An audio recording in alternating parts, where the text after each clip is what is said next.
Chers frères et sœurs, nous sommes toujours en train de commenter le hadith du prophète sallallahu alayhi wa sallam rapporté par l'imam Ahmed et dans lequel le prophète sallallahu alayhi wa sallam a dit « Garantissez-moi 6 choses de votre part et je vous garantis le paradis. Soyez véridiques lorsque vous parlez. » Et nous avions déjà expliqué cette condition. Ne manquez pas à vos promesses lorsque vous promettez. Rendez ce qui vous est confié.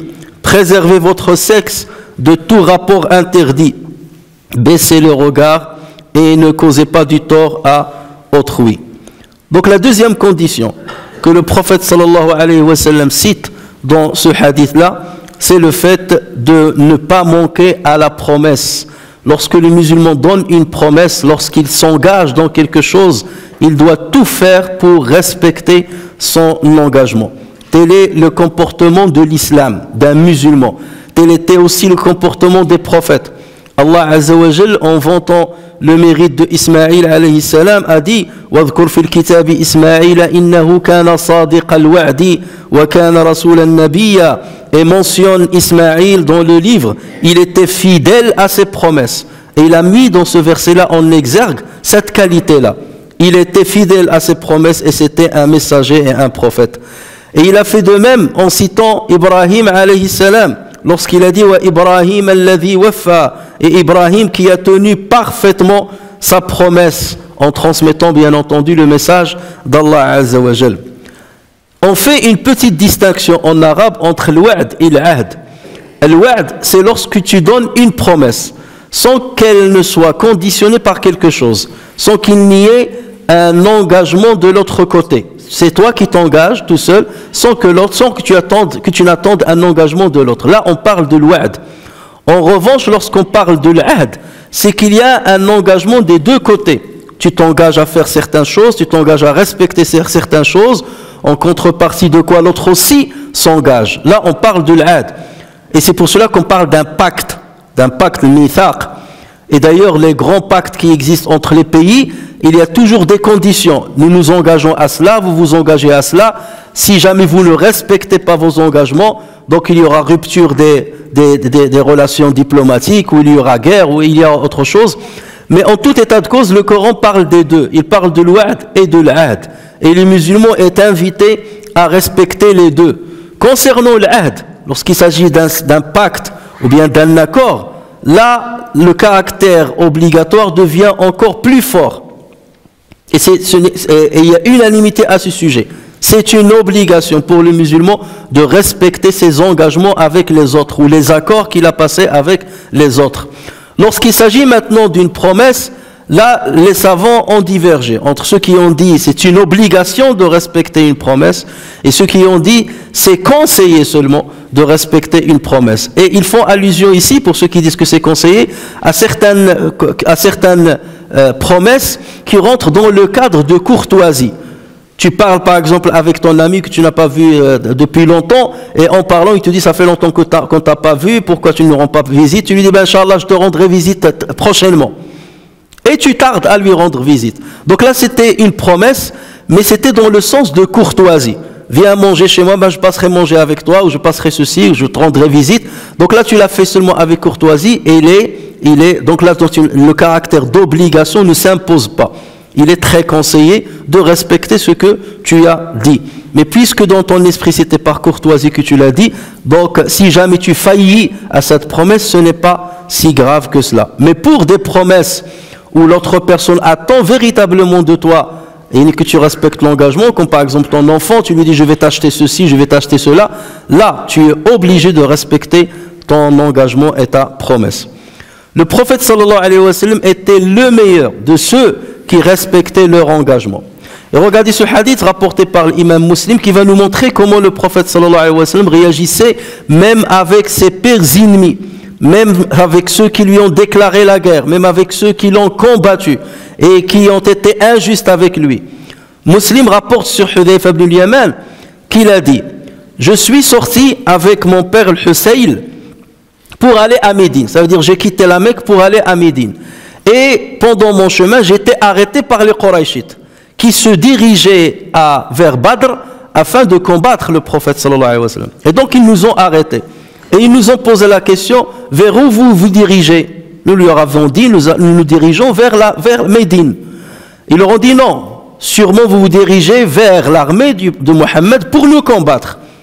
Et là, Hudayfa et son père Husayl ont dit: non, nous voulons seulement aller à Médine. Et là, les Qurayshites leur ont dit: donnez-vous votre engagement de ne pas rejoindre l'armée de Mohammed pour nous combattre? Et Hudayfa de répondre: oui, nous donnons notre engagement. Mais une fois Hudayfa à Médine, lorsqu'il a rencontré le prophète sallallahu alayhi wa sallam en cours de route, donc à côté de Badr, il est allé rendre compte au prophète sallallahu alayhi wa sallam de ce qui s'est passé. Et là, le prophète sallallahu alayhi wa sallam a dit à Hudayfa et à son père: rejoignez Médine, ne restez pas avec nous, parce que nous respectons nos engagements. Et nous demandons à Allah Azza wa Jal de nous aider dans notre guerre contre les Qurayshites. Et pourtant, les musulmans étaient 3 fois moins nombreux que leurs ennemis. Et plus que jamais, le prophète sallallahu alayhi wa sallam avait besoin de soutien, avait besoin d'hommes, avait besoin de combattants. Et malgré cela, parce que ce potentiel combattant a donné un engagement avec des non-musulmans, avec des ennemis, avec des combattants qui combattent les musulmans, le prophète sallallahu alayhi wa sallam a dit: non, nous respectons nos engagements. Et prenez cet exemple-là et il faut le répandre sur tout engagement dans lequel rentre un musulman. Lorsque tu vis dans un pays non musulman, tu as des engagements. Tu es un citoyen, tu as des engagements. Et il faut respecter tes engagements. Quand bien même les autres se comportent avec toi avec animosité. Parce que justement, tu es musulman et le musulman se doit de respecter un pacte qu'il a passé ou un engagement qu'il a donné. Et le hadith là aussi nous apprend que dans une situation de guerre, on a le droit de mentir pour préserver sa vie. Et c'est ce qu'a fait Hudayfa ibn al-Yaman lorsqu'il a dit: nous voulons seulement aller visiter Médine. Donc dans ce cas précis, le mensonge est permis pour préserver sa vie en état de guerre. Et Allah Azza wa Jal dit: وَالَّذِينَ هُمْ لِأَمَانَاتِهِمْ وَعَهْدِهِمْ رَاعُونَ. Ceux qui gardent les dépôts confiés à eux et respectent leur engagement scrupuleusement. Chers frères et sœurs, nous sommes malheureusement dans une époque où nous ne donnons pas énormément d'importance au respect des engagements et des promesses. Et c'est pour cela qu'il y a énormément de conflits entre les gens, entre les peuples, parce que la majorité ne respecte pas ces engagements. Des engagements qui sont explicites ou des engagements qui sont implicites. Nous sommes dans un cadre social qui nécessite de nous certains engagements, certains respects, certaines convenances. Il n'y a pas besoin de les énumérer, il n'y a pas besoin de les écrire pour dire: oui, voilà, je m'engage à cela, à cela. Il y a ce qu'on appelle les coutumes, il y a ce qu'on appelle les us et les coutumes, il y a ce qu'on appelle ce que dit la religion, les lois de la religion, ce que dit les lois de l'État. Et les lois de l'État, même n'importe quel État, même un État qui n'a rien à voir avec la pratique religieuse, il ne peut en général qu'instaurer entre les uns et les autres ce qui est bon. Ne pas mentir, ne pas voler, ne pas tricher. Ce sont des engagements, qu'on le veuille ou pas. Et lorsqu'on vit dans une société, c'est que nous devons respecter ces engagements. Et le prophète sallallahu alayhi wa sallam nous a montré que qu'il y a certains signes qui n'appartiennent qu'aux hypocrites. Et que le musulman, si ces signes apparaissent en lui, c'est quelque part, il est en train de mimer le comportement des hypocrites. Et c'est qu'il est dans un grand risque de devenir un vrai hypocrite. Les savants distinguent entre la grande hypocrisie et la petite hypocrisie. La grande hypocrisie de se faire passer pour un croyant et tout, alors qu'au fond on ne l'est pas. La petite hypocrisie, c'est une hypocrisie dans le comportement, dans les interactions sociales que nous pouvons avoir avec les autres. Dire quelque chose et faire l'inverse. Et c'est pour cela que le prophète sallallahu alayhi wa sallam a dit, les signes de al-munafiq, de l'hypocrite, sont trois. Lorsqu'il parle, il ment. Lorsqu'il s'engage, il faillit à son engagement. Et lorsqu'on lui fait confiance ou on lui donne un dépôt, il ne le rend pas.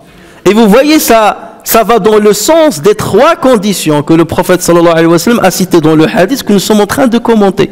Le prophète sallallahu alayhi wa sallam a dit, soyez véridiques lorsque vous parlez, respectez vos promesses et vos engagements, et respectez le dépôt, bien rendez le dépôt lorsqu'on vous le confie.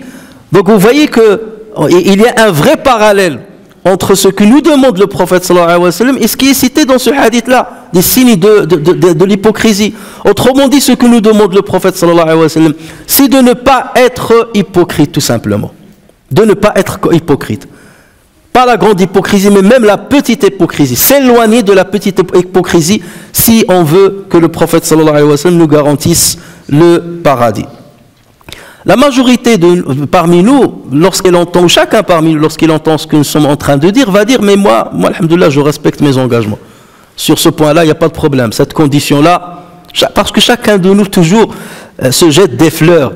Et chacun de nous se sent innocent de toute accusation qu'on peut lui coller.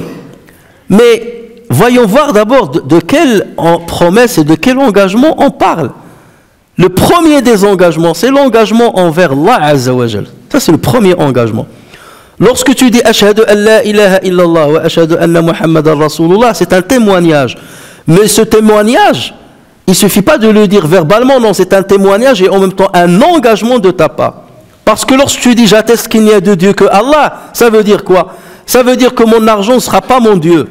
Ça veut dire que notre sexe ne sera pas mon Dieu. Ça veut dire que mes plaisirs ne seront pas mon Dieu. Ça veut dire que mes désirs ne seront pas mon Dieu. Ça veut dire que ma passion ne sera pas mon Dieu. Ça veut dire que mon travail ne sera pas mon Dieu. Il n'y a qu'un seul Dieu unique, c'est Allah. Ça veut dire que je m'engage envers lui, je m'engage vis-à-vis de lui à respecter ce qu'il m'a dit de respecter et à m'éloigner de ceux dont il m'a dit qu'il faut s'éloigner. C'est cela, al-shahada. Donc quelque part, tu es en train de signer un pacte avec Allah Azza wa Jal, un engagement avec Allah Azza wa Jal. C'est pour ça que les Qurayshites, lorsque le prophète sallallahu alayhi wa sallam, il leur disait, dites seulement un mot, la ilaha illallah Muhammad Rasul, vous entrez au paradis. Alors, ils refusaient. Ils refusaient. Pourtant, c'est simple à dire. S'ils étaient un peu rusés, qu'est-ce qu'ils leur auraient dit? Ils leur auraient dit, ben, une phrase, c'est quoi? On dit une phrase et c'est bon. Non, parce qu'ils savaient que c'est une phrase qui nécessite des engagements. Et ils ne voulaient pas ces engagements-là. Maintenant, on dit la phrase à l'emporte-pièce tous les jours. Mais le problème, est-ce qu'on respecte les engagements qui collent à cette phrase-là ou qu'on doit déduire de cette phrase-là? C'est là où réside le problème. Regarde ce que tu fais de ta journée. Est-ce que Dieu te trouve là où il t'a demandé d'être? Ou est-ce que là, je te trouve là où il ne fallait pas être? Est-ce que tu te comportes comme la manière ou bien comme Allah Azza wa Jalla t'a dicté de te comporter ou pas? Est-ce que tu respectes les pas de ce prophète-là pour lequel tu as établi cette attestation qu'il est un serviteur de Dieu, qu'il est un messager de Dieu? Messager, ça veut dire quoi? Ça veut dire qu'il t'a transmis un message, il t'a ramené un message de Dieu. Et tu te dois de respecter ce message parce que tu t'es engagé à t'engager devant Dieu. Et lui t'a ramené un message de la part de Dieu. Donc tu dois le prendre comme l'exemple suprême dans ta vie. Un exemple dans ton comportement, un exemple dans tes attitudes, un exemple dans ta prière, un exemple dans ton jeûne, et ainsi de suite. Pareil pour Shaitan.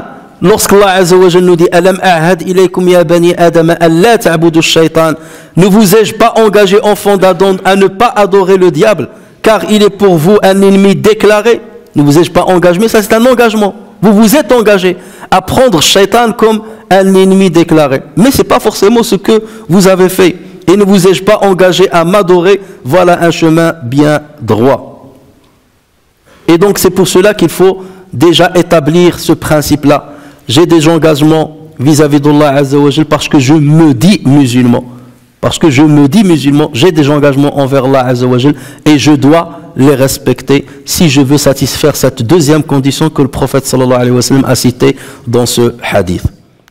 L'autre domaine dans lequel nous devons respecter nos engagements, chers frères et sœurs, c'est le domaine du mariage.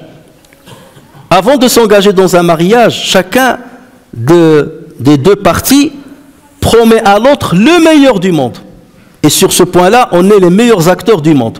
Moi, je suis ceci, ou je vais te faire cela, ou je vais être avec toi ceci, ou je vais t'apprendre l'islam, ou je vais t'apprendre l'arabe littéraire, ou moi je vais faire, ou on va lire le Coran ensemble, et je m'engage à ne te parler avec la meilleure des façons, et je m'engage à t'acheter des cadeaux tout le temps, à fêter notre ceci, et l'autre pareil, on montre que le meilleur.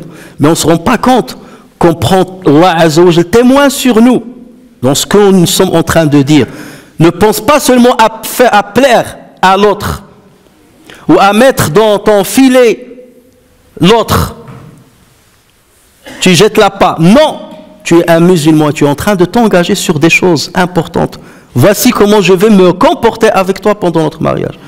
Mais lorsque le mariage s'engage, et lorsque le mariage commence à durer dans le temps, ben, fais un compte rendu de ta situation.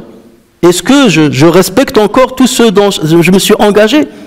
Parce que le jour où tu t'es mis debout, que ce soit devant le maire ou là après, devant un imam, qu'est-ce que tu as dit?